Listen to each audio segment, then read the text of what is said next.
So I grew up in Massachusetts, and Lowell is near and dear to my heart. We all go to visit it on school trips, and it's a remarkable place for considering the sort of dawn of the Industrial Revolution in the United States.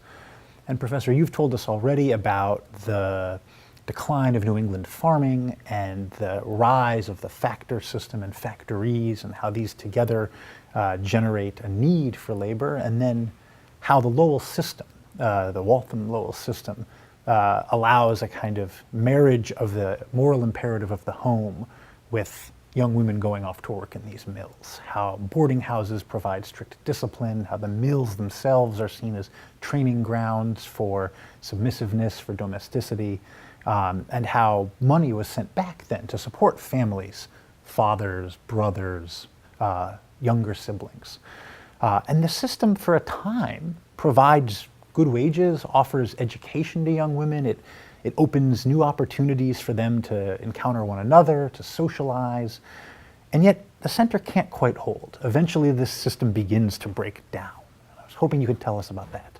The system does begin to break down, and it breaks down not eventually, but fairly quickly from a historian's perspective. So the mills open, the first mills, and just one or two of them in 1820. By 1836, 37, they're already. So we're talking about 15 years. They have, of course, been built up, and they've already become a kind of model to be emulated. But then a big depression hits in 1837, and at the same time, competition for cotton textiles increases as products begin to pour in once again from Britain. And the question becomes, how do the mill owners make a profit? Well, to make a profit, they do several things. They cut wages, they speed up work, they take women who'd been responsible for supervising four spinning looms, and give them 6 or sometimes even 8 spinning looms. And they run the factories for longer hours, from dawn to dusk.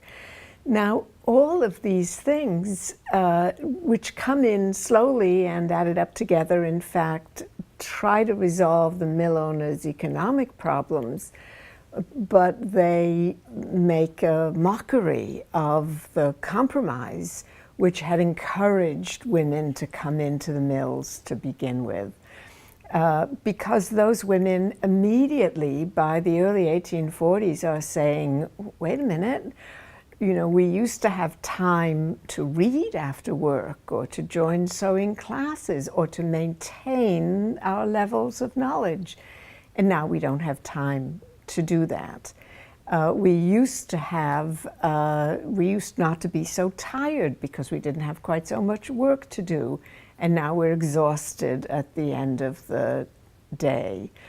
And do we now have enough wages to actually send them home?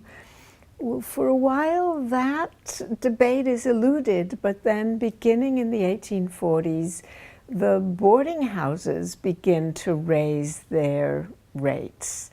And a raise in rates in the boarding houses without a comparable wage rate means that the women are now really hurting, and they complain that they no longer have enough extra money even to buy a ribbon, much less send money home or save it for an education. And the boarding houses are becoming more crowded, so they're having to sleep 2 to a bed instead of 1 to a bed.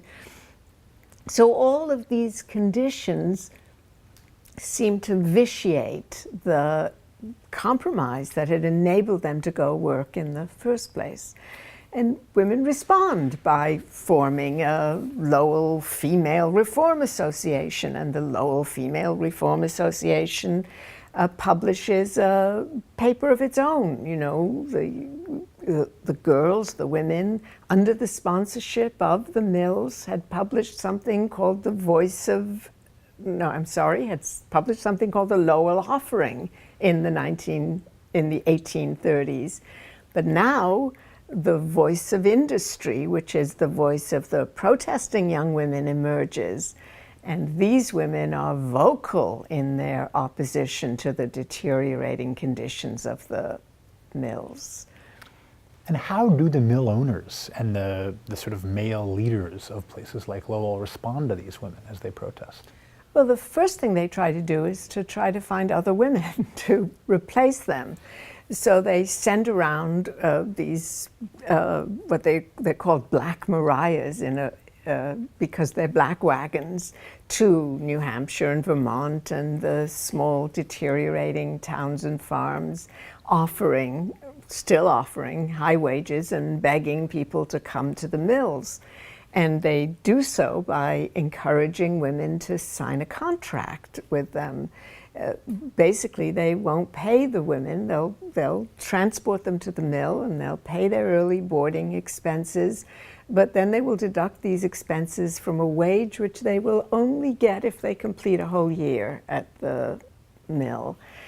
And so women come and they spend 4 or 5 months, but of course there's an enormous amount of dissatisfaction now with the conditions of work. And finally, by 1845, 1846, the mill owners begin to look elsewhere for labor, and they find it in the incoming Irish immigrant population, which very slowly, beginning in the late 40s and the early 50s, replaces the old mill population.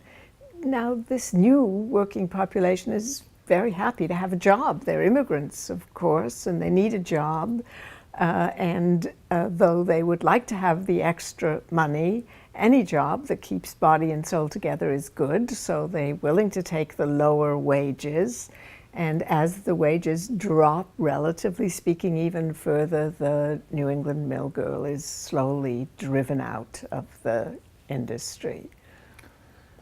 It's interesting, you know, she does eventually fade out, but she doesn't go quietly. There are a number of strikes, we might not call them strikes, but protests early on, even as early as the 1830s, in which these women call upon ideals of, I think, the American Revolution, the Young Republic, in protesting their conditions. Yeah, exactly right. So the earliest strikes, actually there's one sort of walkout in 1828. There's another at Lowell itself in 1834, where women protest the conditions of work. But as they march down the street with banners, and here they're protesting their right to continue to be ladies, they are attacked by taunts from the largely male watchers, claiming that they can't be ladies if they're walking the streets. You know, after all, they're engaged in unladylike behavior, even as they're asking for a greater degree of, you might say, leisure time or greater amenities in the boarding houses.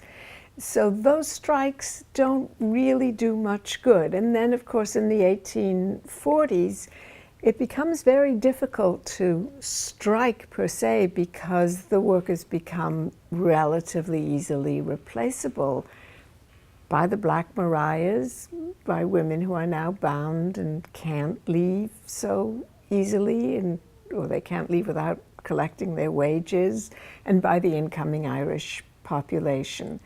So the protests are, many of them, in writing, and we see them, for example, in letters that the women write to their families at home. And we have, of course, records of these letters in which they say, we are now being worked too hard, I wish I'd never seen a mill, and so on.